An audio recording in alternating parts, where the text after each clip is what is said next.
오늘도 말씀 듣는 가운데 성령께서 우리 심령 가운데 함께 하셔서 깨닫는 은혜가 풍성하게 임하길 간절히 축복합니다. 제가 마태복음 강의하다가 잠깐 멈추고 이제 창세기 좀 강의하고 있는데요.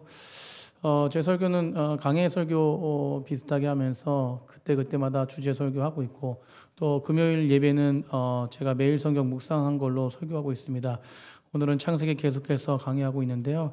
오늘도 말씀 가운데 임하신 하나님의 은혜가 풍성하게 임하길 간절히 축복합니다.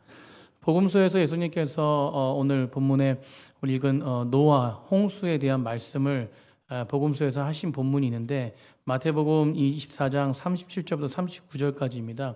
마태복음 24장 37절부터 39절까지 우리 다 한번 같이 읽어보겠습니다. 시작. 노아의 때와 같이 인자의 임함도 그러하리라.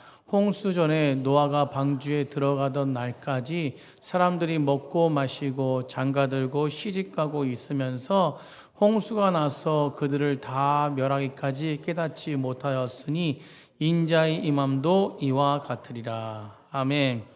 인자의 임함도 이와 같대요. 그리고 노아의 때와 같이 인자의 임함도 이와 같다. 두 번이나 반복하세요. 이게 무슨 말씀입니까? 예수님께서 세상을 심판하시는 그날이 뭐 언제요? 예수님이 이 땅에 오시는 날이죠. 여러분, 그런데 중요한 것은 예수님이 심판하러 오시는 그날이 우리 믿음의 사람들에게는 복된 날인 줄 믿으시기 바랍니다.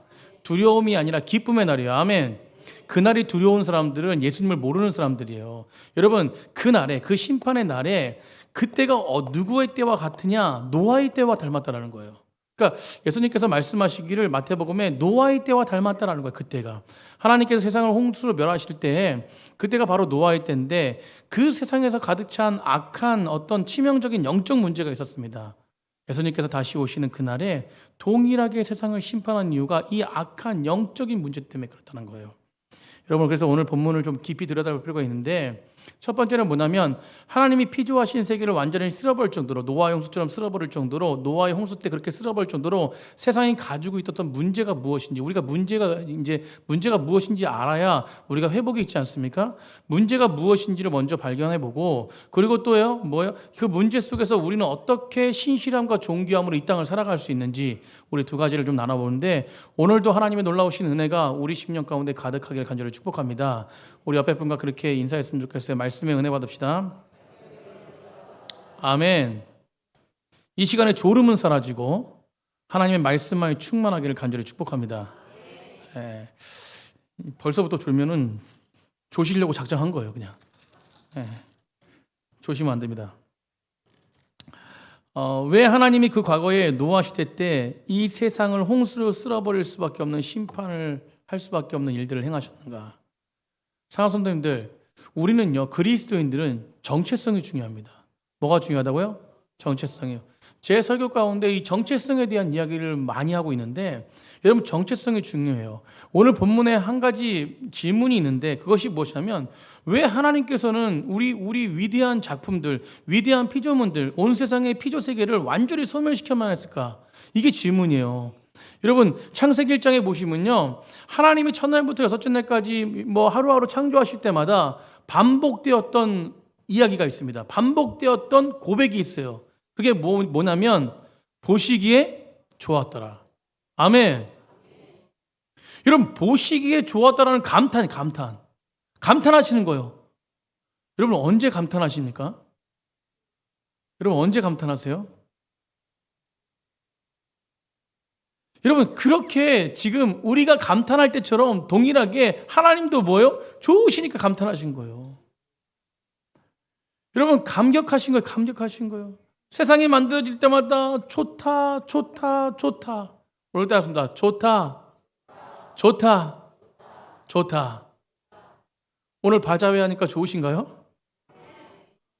혹시 부담스러우신 분 계시면은 안 됩니다. 오늘 기뻐하는 날이에요. 아멘. 여러분, 오늘 그렇게 좋다 말씀하시면서 너무 좋다. 그때가 언제냐면 바로 우리를 만드시고 very good이라고 해서 너무 좋다. 여러분, 옆에 분 보시고 너무 좋다. 좋으세요. 우리 서은주 지사님 사랑의 눈으로 바라보신데, 정홍주 지사님 좋습니다. 너무 좋은 거죠.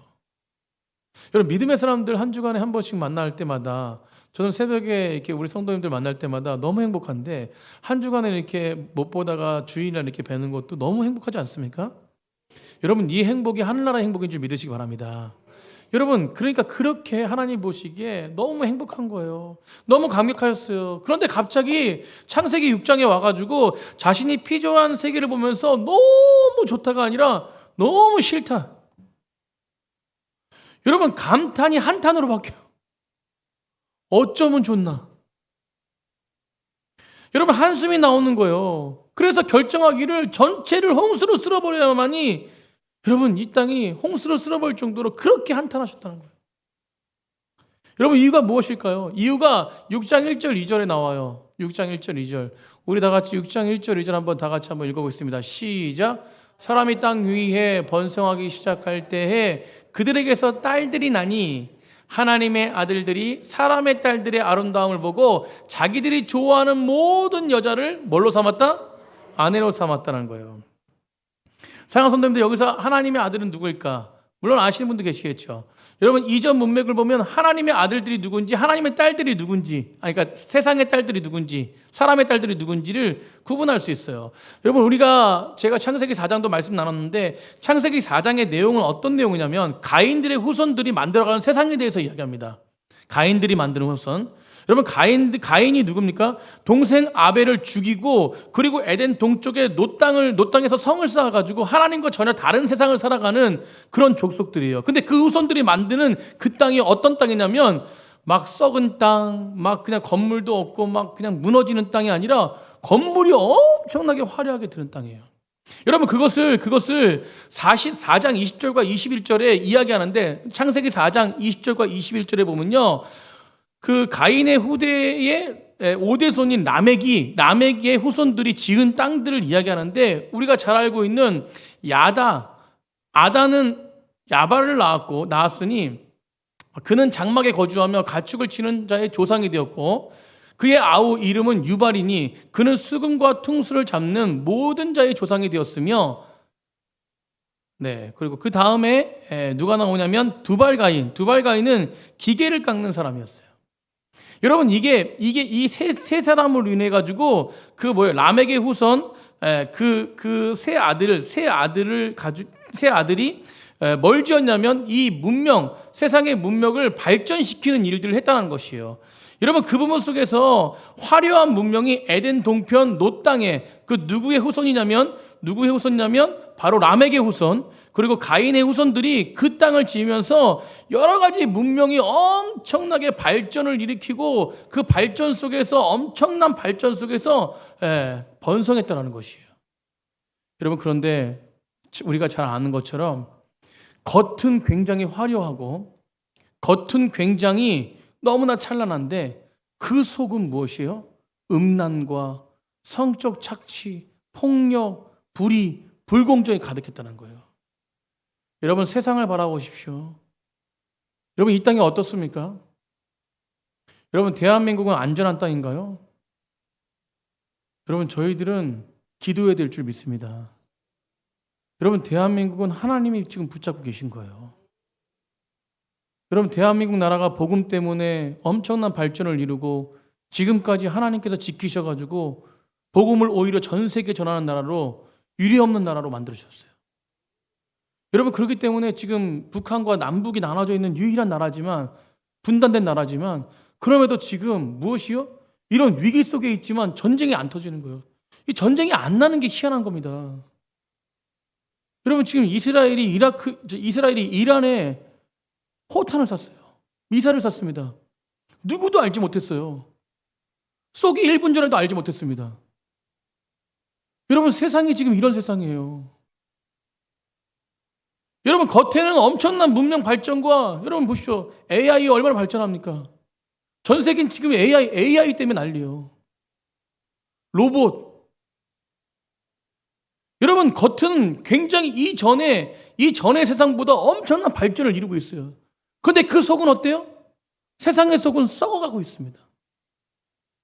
자신의 힘과 능력을 자랑하는 세상이 되어버렸어요.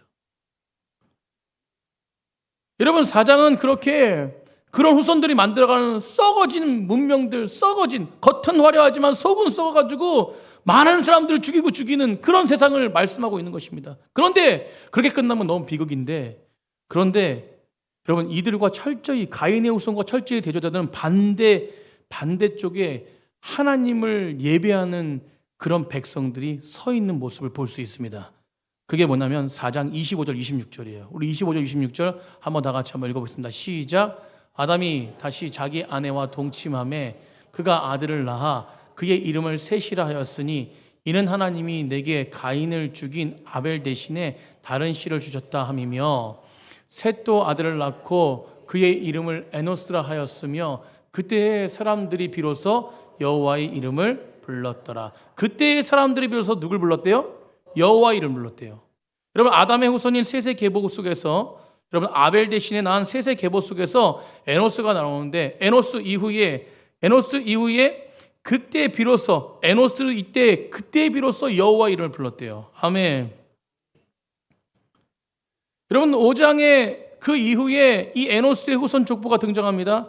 에노스로부터 노아 때까지 거룩한 계보 속에서, 여러분, 타락한 계보와 그 거룩한 계보 가운데 타락한 계보와 거룩한 계보가 반대를 이루며 쭉 이어 나오고 있습니다.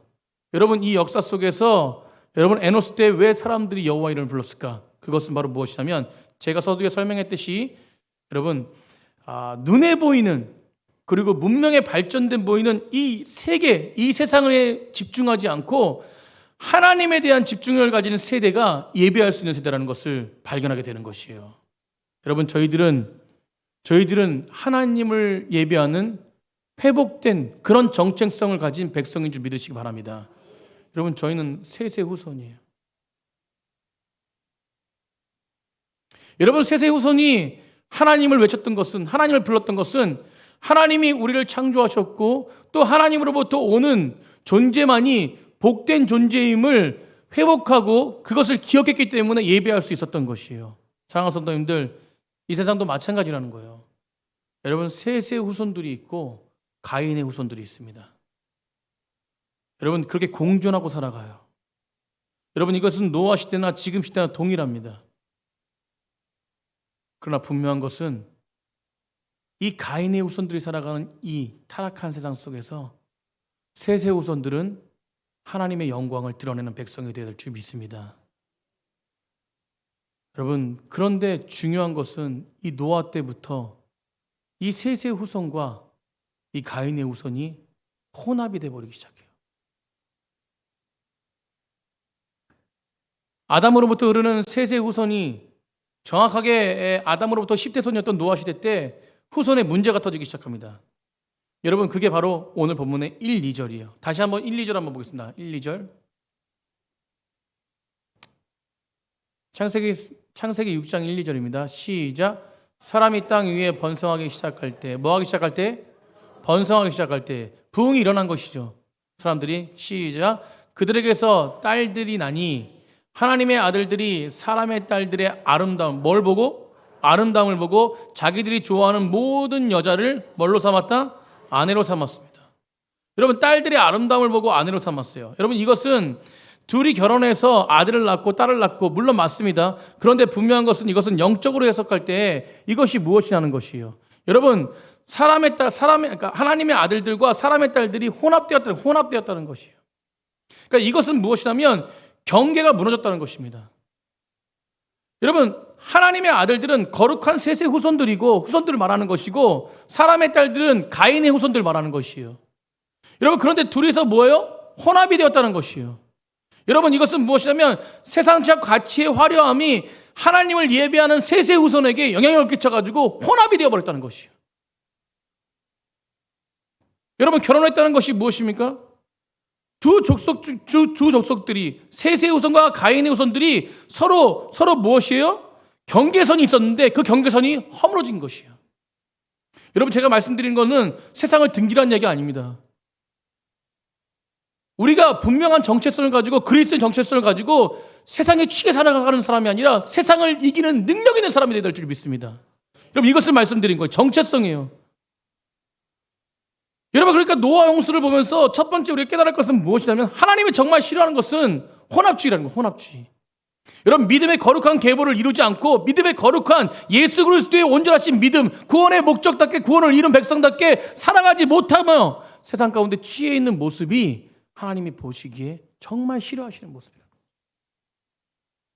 여러분, 오늘 문제는 무엇이냐면 그 노아 때 이게 바로 혼합주의가 돼가지고 하나님을 믿는 백성인지 세상을 섬기는 백성인지 아리송했던 거, 아리송했던.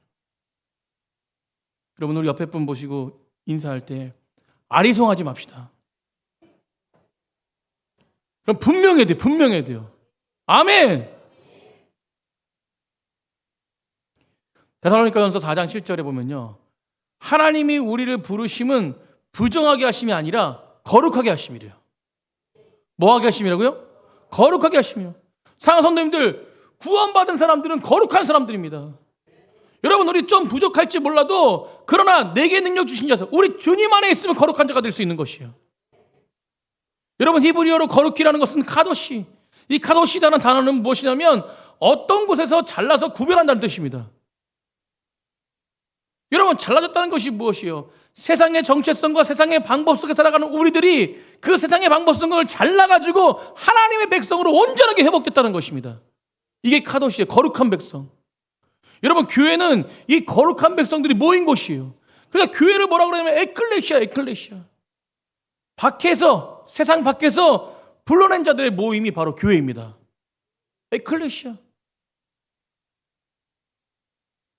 여러분, 세상에 섞여 있던 우리 인생들이 하나님의 복음으로 구별되어서 그렇게 불러내져서 구별된 백성으로 거룩한 백성들이 모인 우리 넘치는 교회, 우리가 바로 에클레시아.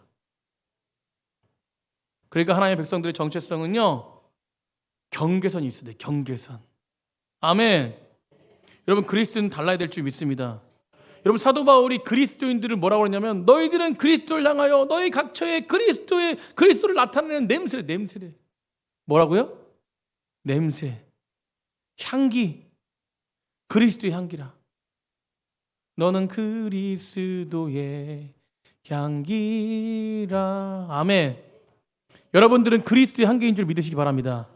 여러분, 냄새는 정체성이에요. 향기는 정체성입니다.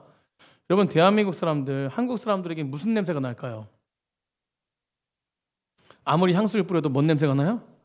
마늘 냄새가 나요. 여러분, 저 이제 필리핀 저희 선교 가지만 선교 갈 때 김치를 가져가요. 김치 가져간 적이 있는데 이번에도 아마 김치 가져갈 건데 김치 가져가요. 막 냄새 날까봐 꽁꽁 싸요. 막 아이스박스에다가. 근데 그게 공항에서 이제 이렇게 짐을 찾으려고 이렇게 띵 나오는 순간 필리핀 사람들의 표정이 뭔지 아세요? 어떤지 아세요? 뭐가 난다는 거예요? 김치 냄새가 난다는 거예요. 그 사람들은 한국말을 어떻게 전하는지 저거 김치, 여러분, 냄새가 있다는 거예요. 냄새가 있다는 거예요. 여러분, 필리핀 사람들에게도 특이한 냄새가 있습니다. 향수를 막 뿌리고 오는데 특이한 냄새가 있어요. 냄새는 속일 수 없어요. 너희는 그리스도의 향기라. 냄새라는 것은 뭐냐면 그것은 정체성이에요. 정체성. 여러분, 그런데 오늘 문제가 뭐냐면 노아 시대나 이 시대나 그리스도의 정체성이 무너진 거예요. 여러분, 저 사람이 그리스도인인지 아닌지 모르는 거예요. 정체성이 무너진 거예요. 말로는 그리스도인이라고 하는데 모습은 그리스도인이 아니에요. 여러분, 그리스도인들 티도 내지도 않고 세상을 적당히 섞여서 냄새를 풍기기 싫어해요. 여러분, 바울이 너는 그리스도의 향기다. 그러면서 뭔 말을 하냐면 어떤 사람에게는 생명으로 생명에 이르게 하는 향기요. 어떤 사람은 죽음에서 죽음에 이르게 하는 냄새래요. 여러분, 저희는 생명이 이릅니까? 아니면 죽음이 이릅니까? 여러분, 넘치는 그 성도님들은 생명을 이루는 백성들이 될 줄 믿습니다. 여러분, 박찬욱 감독의 박쥐라는 영화가 있어요. 박쥐라는 영화. 여러분, 10년 전 정도에 나온 영화인데 이 박찬욱 감독이 자신이 가장 사랑하고 애착이 있는 작품이라고 얘기해요. 그리고 이 영화는요, 칸 영화제에서 심사위원상을 받은 아주 좋은 작품이라 평가받습니다. 그런데 그리스도인 관점에서 보면은 별로 좋은 영화는 아니에요. 여러분, 영화의 주인공 송강호 씨가 어떤 역할로 나오냐면 사제로 나와요. 사제로 나오는데 이 사람이 사제로 나와서 굉장히 좋은 사제입니다. 그래서 남들에게 희생하고 헌신하고 하는 모습이 있어요. 그런데 이 사제가 갑자기 어떻게 되냐면 사제가 뱀파이어가 돼요. 뭐가 된다고요? 뱀파이어가 됐어요. 그러니까 이 주인공이 어떤 존재냐면 남을 위해서 헌신하고 희생하고 뭐 그런 어떤 부분 속에서 있는 사제이면서 또 한편에는 남의 피를 빨아먹는 뱀파이어가 되고 있는 거예요. 그러니까 이게 박찬욱 감독이 박쥐라는 영화를 통해서 말하고 싶은 게 뭐냐면 그게 인간이라는 거예요. 그게 인간이라는 거. 여러분 참 이제 인간이 근본적으로 선과 악이 함께 공존하지 않습니까? 저희들 그렇지 않나요?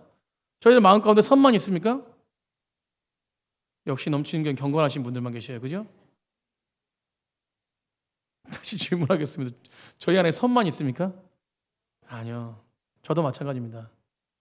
참 정확한 진단 같아요. 사람의 모습, 선과 악이 함께 공존하는. 여러분, 왜냐하면 저는 이게 정확한 진단이라고 보는데 사도 바울도 인간의 문제에 대해서 그렇게 표현했어요. 사도 바울도. 여러분, 예를 들면 로마서 7장 22절 23절에 우리가 한번 보면은 우리 다 같이 한번 읽어보겠습니다. 시작. 내 속사람으로 하나님의 법을 즐거워하되 내 지체 속에서 한 다른 법이 내 마음의 법과 뭐합니까? 싸운대요. 그러니까 내 안에 두 가지 마음의 법이 있다는 거예요. 하나님의 법과 육체의 법이 있다는 거예요. 죄의 법이 있다는 거예요. 그래서 내 지체 속에 있는 죄의 법으로 나를 사로잡는 것을 보는도다. 그 다음에 24절에 그러니까 뭐라 그래요? 오호라 나는 공고한 자다. 이 사망의 법에서 나를 건질 자가 누구냐? 여러분, 인간의 모습이 이 박쥐란 영화 속에서 나온 이 두 가지 욕망의 틈바구니 속에서 있다는 것을 사도 바울도 고백하는 거예요. 그런데 중요한 것은 무엇이냐면 결론이 이 박쥐의 영화와 이 바울의 결론은 달라요. 이게 중요합니다. 여러분, 영화를 안 보신 분들은 좋은 영화 아니니까 보지 마시고 제가 결론을 말씀드릴게요. 여러분, 박찬욱 감독이 이 박쥐의 영화는 허무주의로 끝나요. 허무주의. 인생이 그걸로 끝난다는 거예요. 사랑하는 성도님들, 인생이요 내 마음 가운데 악과 선이 있는데 이 악과 선을 결론 내릴 수 없으니까 이 송강호가 결국은 어디로 가냐면, 여러분, 뱀파이어가 뭘 보면 죽어요? 빛을 보면 죽어요. 그러니까 빛으로 나아가 버려서 죽어버려요. 그리고 끝나요, 영화가. 여러분, 인생이 허무주의입니까? 여러분, 우리의 인생은 하나님이 보내신 귀한 인생인 줄 믿으시기 바랍니다. 우리가 70년, 80년, 100년, 어떤 분들은 20년, 어떤 분은 30년, 모르겠어요. 이 땅에 살아가는 사람은 각자 삶이 다 다르지만 그 인생의 삶은 가장 귀한 삶입니다. 아멘! 여러분, 하나님이 허락하신 삶이기 때문에 그래요. 여러분, 인간은 죽으면 끝이 아닙니다. 죽으면 하늘의 영광이 있습니다. 근데 바울은 뭐라 그래요? 그 죽음은 끝이 않는 그 하늘의 영광을 바라봤어요. 그렇기 때문에 이 바울의 결론은 오호라 누가 나를 건져낼고 하면서 끝나는 것이 아니라 로마서 8장 1절에 뭐라고 끝내냐면 로마서 8장 1절에 승리를 선언해요. 여러분, 내가 그렇게 끝낼 수 없다는 것이요. 오호라 나는 견고한 사람이기 때문에 어떻게 되느냐? 그러므로 이제 그리스도 예수 안에서 있는 자에게는 결코 뭐가 없대요? 누구 안에서 있는 자가 정죄함이 없대요? 예수 그리스도 안에서 있는 자. 여러분, 뒤에 가니까 여러분, 정죄함이 없는 이는 그리스도 예수 안에서 있는 생명의 성령의 법이 죄와 사망의 법에서 나를 뭐 했대요? 해방했다. 아멘. 복음을 선포하는 거예요. 여러분, 그냥 그것으로 끝나는 게 아니에요. 우리는 예수 그리스도 안에 있는 자들은 진정한 승리가 있습니다. 죄와 사망의 허물 속에서 벗어나는 능력이 있음을 믿으시기 바랍니다. 여러분, 바울은 승리를 선언하는 거예요. 여러분, 박쥐라는 영화는 허무주의를 선포하지만, 그리고 인간이 그냥 죽음으로 끝난다고 그러지만 죽음으로 끝나는 게 아닙니다. 믿음의 사람들은 하나님의 영광이 있는 것이에요. 여러분, 오늘 본문 보면요, 6장에서 그렇게 세상의 전체가 혼합주의에 빠져가지고 하나님을 잃어버려서, 여러분, 그렇게 거룩한 후손들이 가인의 후손들과 혼합주의에 빠져가지고 욕망에 끌려다는 그 시대 속에서, 여러분, 그럼에도 불구하고 하나님이 세상을 심판하시고 쓸어버릴 때 완전 쓸어버리지 않고 그 가운데 그렇게 살지 않은 한 사람을 이야기합니다. 그게 바로 누구냐면 노아예요. 노아. 우리 8절, 오늘 8절 결론이 마무리가 어떻게 되냐면 8절 보시죠. 8절. 그렇게 허무함을 가지고 살아가는, 그래서 하나님의 심판 가운데 임하는 그 나라 가운데, 그 세상 가운데, 그러나 노아는 여호와의 뭘 입었어요? 은혜를 입었더라. 아멘. 여러분, 죄와 사망의 법에서 건전한 우리들, 그 예수 그리스도 안에서 거한 자들은 바로 하나님의 은혜가 있는 자들입니다. 여러분, 노아는 그 시대에 하나님의 은혜에 힘입어 시대를 역행하는 거예요. 시대와 함께 섞여서 살아가지만 그럼에도 시대에 순종하지 않고 하나님 말씀에 순종하는 것이요. 수많은 사람들이 조롱할 때, 수많은 사람들이 손가락질할 때 그는 믿음을 지켰어요. 아멘. 여러분, 그렇기 때문에 우리는 믿음을 지켜야 돼요. 우리 청년들 세상 살아가기 힘들죠. 공부도 해야 되고 앞날에 나아가야 되고 여러 가지 있죠. 여러분, 그럼에도 불구하고 어떤 유혹이 와도 그 믿음을 지키는 자가 복 있는 자임을 믿으시기 바랍니다. 잘 되고 못 되고 세상의 기준으로 따지는 게 아니에요. 여러분, 믿음을 지키는 자는 하나님이 이 땅에 오실 때 그 영광의 복이 임하는 것이에요. 여러분, 그런 사람들만이, 진짜 하나님의 은혜를 입은 사람들만이 여러분, 하나님의 거룩한 족속으로 그 시대를 살아갈 수 있는 것입니다. 여러분, 하나님의 백성으로 그 시대를 살아간다고 잘 되고 못 되고 이건 나중 문제예요.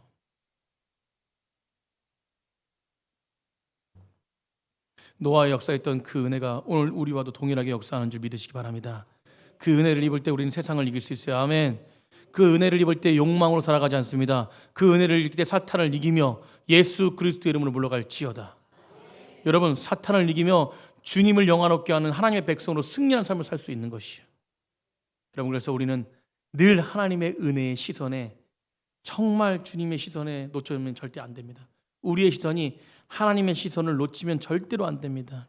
그래서 1, 2절에 보면 하나님의 아들들이 딸의 아름다움을 보고 이렇게 아름다움을 보고 주목하기 시작하니까, 여러분, 깊은 관심 속에 집중하며 살아가기 시작하니까, 이들이 혼합주의에 빠져서 살아가기 시작하니까 그 뒤에 결론이 뭐냐면 후손들이 생기기 시작하는데, 그게 6장 4절이에요. 우리 6장 4절 한번 보겠습니다. 6장 4절 우리 한번 다 같이 읽어보겠습니다. 시작. 당시의 땅에는 누가 있었대요? 네피림이 있었대요. 그 둘이 혼합되어서 난 자녀가 있는데 네피림이 있대. 네피림. 그 후에도 하나님의 아들들이 사람의 딸들에게로 돌아와 자식을 낳았으니 그들은 뭐래요? 용사래요. 고대에 뭐가 있었어요? 명성이 있는 사람들, 힘이 있는 사람들이요. 여러분, 힘의 논리로 갑니다. 여러분, 세상은 힘의 논리로 지배하지만 이 힘의 논리를 거부하고 은혜의 논리를 따라가는 사람들이 바로 그리스도인들입니다. 여러분, 은혜의 논리에 따라가는 사람들을 바로 에노스처럼 삶을 포기하지 않고 영원한 예배 가운데 거하는 자. 아멘. 영원히 기도하는 자. 아멘. 여러분, 세상은 예배하지도 않고 기도하지도 않습니다. 더 이상. 여러분, 그러나 믿음의 사람들, 은혜를 입은 사람들은 영원히 어떤 상황 속에서, 우리 따랐습니다. 어떤 상황 속에서도 예배하는 거예요. 어떤 상황에서도 기도하는 겁니다. 왜냐하면 하나님이 이 땅을 통치하시고 여전히 하나님의 섭리 가운데, 우리 가운데 함께하기 때문에 우리는 믿음으로 반응하는 자들이 되는 것이에요. 아멘. 세상을 쫓아가지고, 어려울 때 세상을 쫓아가지고 사람을 추구하고 힘과 권력과 돈과 물질을 추구하는 사람들이 아니라 그 가운데 벗어나 그리스도인답게 거룩함을 추구하는 백성들이 바로 저희들임을 믿으시기 바랍니다. 그때 세상을 이길 수 있는 힘이 있는 것이에요. 여러분, 세상을 이길 수 있는 힘은 오직 그리스도 안에 있는 것입니다. 여러분, 예수님께서 이 땅에 오실 때 무력한 모습으로 오셨어요. 여러분, 그것은 모두를 다 이해하고 그 아픔을 겪는 우리들 가운데 오셔서 우리의 모든 상처와 아픔을 육신으로 받으시고 모든 걸 이해하려고 해요. 어제 제가 노예 그 교회, 그 더비교회라고 직분자를 세워서 제가 순서가 있어도 가는데, 순서 다 마치고 이제 담임 목사님과 이렇게 순서 맡으신 중경노회장들과 함께 이렇게 이제 식사를 하는데, 담임 목사님이 이제 갑자기 이야기하시면 수술을 했다는 거예요. 팔꿈치 수술을. 근데 팔꿈치 수술 왜 했냐? 저랑 증상이 똑같아요. 손이 이게 물건을 잡을 때 힘이 없어가지고 가서 병원에 가니까 팔꿈치 수술했대. 그래서 제가 전문가 아니에요, 이쪽에는 또. 그래서 이 팔꿈치 수술 잘못하셨습니다. 그건 목에서 오는 겁니다. 제가 가르쳐줬거든요. 그런데 그 팔꿈치 수술했다면서 이 손을 보여주면서 수술했는데도 아직까지도 이렇다고 그러면서 이렇게 이야기하는데, 제가 은혜를 받지 마야 되는데 얼마나 은혜스러운지. 왜냐하면 저랑 동일하게 아픈 사람을 만난 게 지금 처음이에요. 근데 얼마나 동지감이 있는지. 여러분, 은혜를 받으면 안 되는데 은혜를 받았어요, 제가. 제가 그 마음 이해하지 않으니까 그 목사님도 너무 좋아하셔가지고 서로 은혜가 되는 거야. 여러분, 예수님이 이 땅에 오셔서, 제가 이 말씀을 왜 드리냐면, 인간의 육신을 입었다는 것은 바로 뭐냐면 우리의 눈높이에 완전 맞추셨다는 거예요. 우리의 아픔, 우리의 고통, 우리의 모든 것들을 다 이해하시고 그 육신을 입으셔서 우리의 모든 죄를 짊어지시고 고통을 다 받으셨다는 거예요. 여러분, 이게 바로 은혜라는 것입니다. 여러분, 그분은 힘으로 오시지 않으셨어요. 연약한 존재로 약할 때 강함 되시는 그 하나님의 능력을 힘입어 이 땅에 오셨습니다. 여러분, 세상의 논리를 거부하고 하나님을 의지해서 겸손하게 십자가를 지신 분이 바로 예수 그리스도이십니다. 여러분, 그러니까 세상을 바꾸는 부활의 능력이 그분 안에 있던 거예요. 사랑하는 성도님들, 동일하게 우리 가운데 그 능력이 있기를 간절히 축복합니다. 십자가로 주의 사랑하심을 나타낼 때 그 사랑하심이 부활의 능력으로 우리 주변의 많은 심령 가운데 선포되는 것입니다. 사랑하는 성도님들, 교회는 하나님이 이끌어 가시는 거예요. 은혜를 입은 자들을 통해서 교회는 교회다워지는 것입니다. 여러분, 이 은혜가 확신한 사람들을 통해서 하나님은 그 영광을 이끌어 가심을 믿으시기 바라고, 진짜 은혜 입은 자답게 오늘도 살아가시는 저와 여러분이 되길 간절히 축복합니다. 하나님의 시선을 고정하고 온유한 자로 주어지는 하늘의 기업을 바라보면서 예수님처럼 십자가의 길, 겸손의 길, 용서의 길, 사랑의 길을 걸어가시는 우리 넘치는 교회 복된 성도들이 되기를 간절히 축복합니다. 오늘도 우리가 가는 곳마다, 한 주간 동안 가는 곳곳마다 하나님의 놀라우신 영광과 은혜가 임하길 간절히 소망합니다. 오늘 예배 마치고 바자회가 있잖아요. 바자회 속에서 물론 우리 얼굴들이 다 기뻐할 거예요. 여러분, 얼굴만, 겉모습만이 아니라 우리 마음도 기뻐하는 행사가 되길 간절히 축복하고, 그 행사 속에서 우리 다음 세대를 세우는 놀라운 풍성한 은혜가 임하기를 간절히 축복합니다.